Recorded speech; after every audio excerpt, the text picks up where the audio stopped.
Assalamualaikum sahabat beriman. Jika video ini muncul di beranda sahabat beriman, mungkin saja ini adalah kehendak Allah Subhanahu wa Ta'ala sebagai petunjuk ataupun jalan dari Allah Subhanahu wa Ta'ala.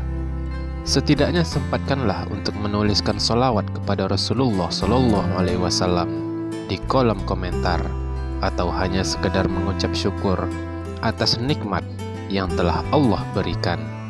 Sahabat beriman yang dimuliakan Allah Subhanahu wa Ta'ala, salah satu hewan yang patut dicurigai sebagai perantara sihir atau santet adalah tikus. Tikus seringkali menjadi perantara sihir yang dimanfaatkan oleh setan. Tidak hanya dianggap sebagai hama oleh mayoritas orang, apalagi bagi petani karena merusak tanaman padi dan kebun.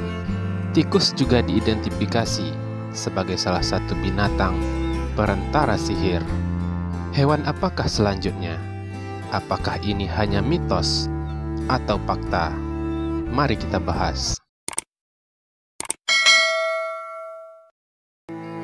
Konon ceritanya pada zaman Nabi Muhammad SAW, tikus kerap dimanfaatkan oleh para setan untuk tujuan jahat terhadap orang lain.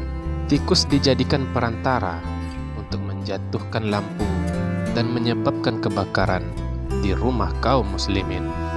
Setan senantiasa bekerja sama dengan makhluk yang jadi musuh manusia, di antaranya adalah tikus.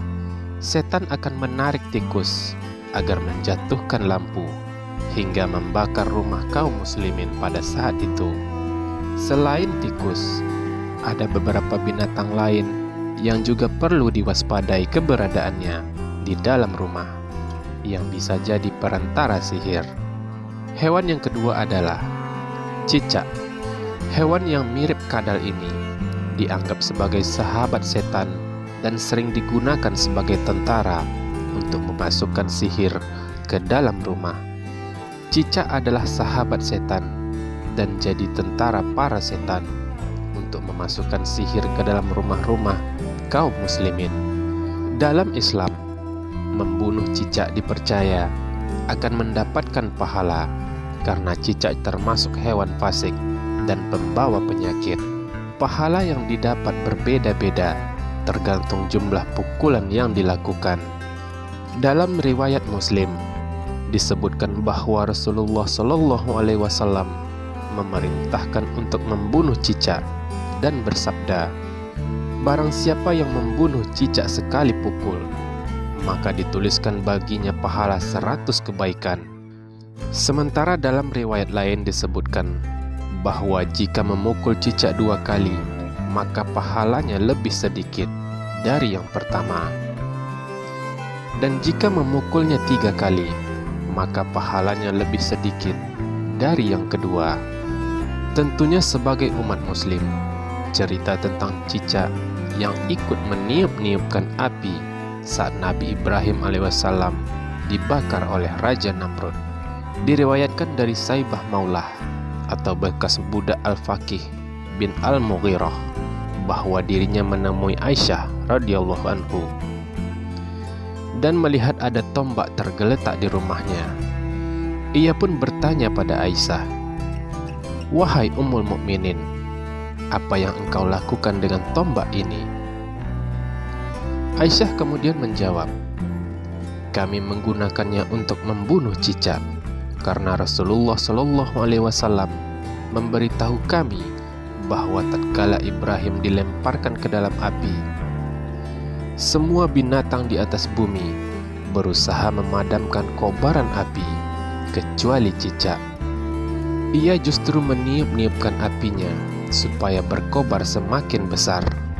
Maka Rasulullah Sallallahu Alaihi Wasallam pun memerintahkan untuk membunuhnya."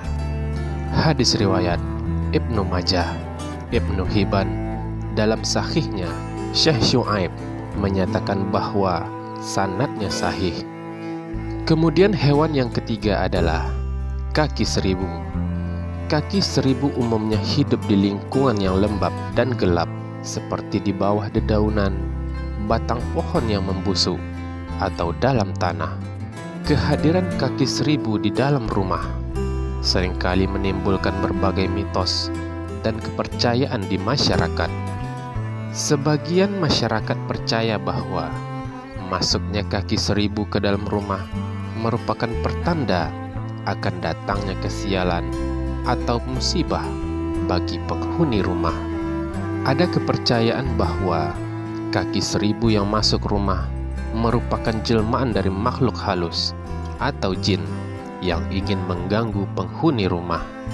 Ada juga beberapa orang menganggap bahwa kaki seribu sebagai media atau perantara untuk mengirimkan ilmu hitam atau santet kepada penghuni rumah.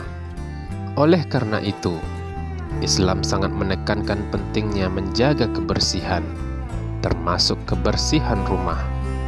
Hadis Nabi Muhammad SAW menyebutkan bahwa kebersihan adalah sebagian dari iman. Oleh karena itu, mencegah masuknya kaki seribu dengan menjaga kebersihan rumah sejalan dengan ajaran Islam. Kemudian hewan yang keempat yang dianggap sebagai perantara sihir atau santet adalah lalat hijau.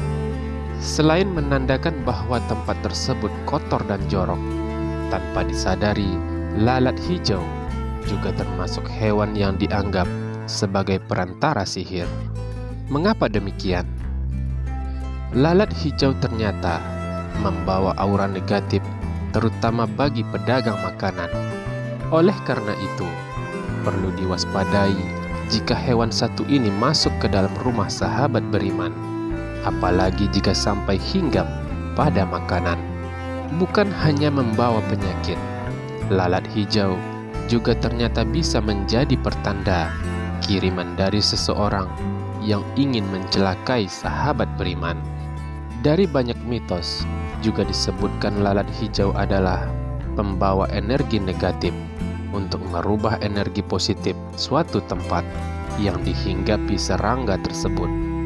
Salah seorang mengatakan lalat hijau bisa menjadi media santet atau bisa membuat usaha menjadi sepi. Kemudian hewan yang kelima adalah ular kecil hitam.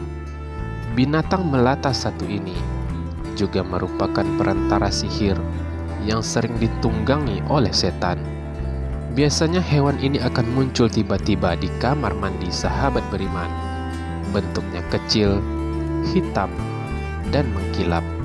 Ukuran ular panjangnya hanya sejengkal tangan korbannya.